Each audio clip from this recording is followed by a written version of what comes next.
and welcome to the Morningstar series, Why Should I Invest With You? I'm Emma Wall and I'm joined today by Stephen Bailey, manager of the Liontrust Macro UK Growth Fund. Hi Stephen. Hi there. So one of the big problems UK investors are facing at the moment is the spectre of inflation. Of course, inflation was very high a few years ago. Then, thanks to oil prices, it's come right back low again. But this year, oil has been rallying. So should we expect inflation to start hammering our investments again? I mean, oil is obviously one of the components of the basket. And to be quite frank, I don't think that we can be too concerned that inflation is going to come back in any kind of dramatic fashion. We've seen a sort of a rally from the bottom, and we do need a modicum of inflation in society anyway. I think the general trend, particularly I think with supermarkets, is that there is still a lot of disinflation around. We're not suffering from a period of sustained wage growth either. And to be quite frank, I don't think we need to be that concerned about inflation.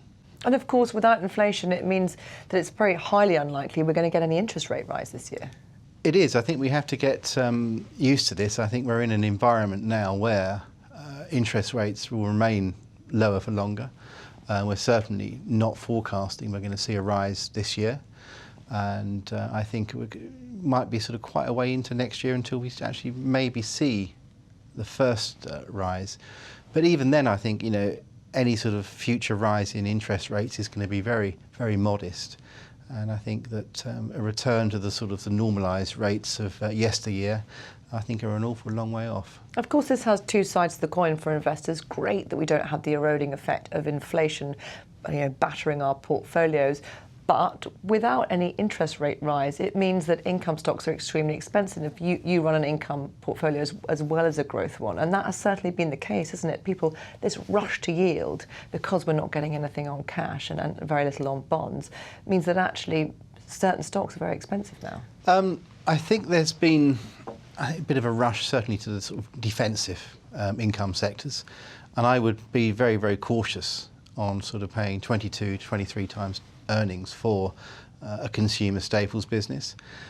History tells me that it's one thing to attain a premium rating to the market, it's another thing to maintain it, and this market is very, very unforgiving. Historically, you would expect consumer staples to trade at a discount to the market and whilst offering a yield premium, and that was the way of the world up until very recently. And I would suggest that in the fullness of time, we will return to very similar metrics. And if we return to metrics, so that means a market correction, surely? It's limited to a few sectors. There's still plenty of value in the market. I would be more concerned, I think, as to the expensive nature of fixed interest securities as opposed to stocks. There's actually plenty of value within the market. And so where are you seeing those opportunities? We're looking at telecoms. I think there's plenty of opportunity there. Financials, and of course financials have had a bad year this year, and I think the uncertainty surrounding the Brexit vote hasn't really helped them.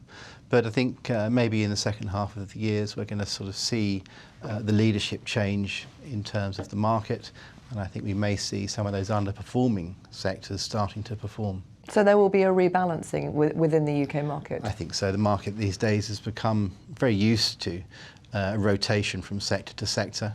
And I wouldn't be surprised to sort of see this sort of change in the second half of the year. It's the main drivers year to date effectively have been those sectors that performed badly last year, mainly oils and mines.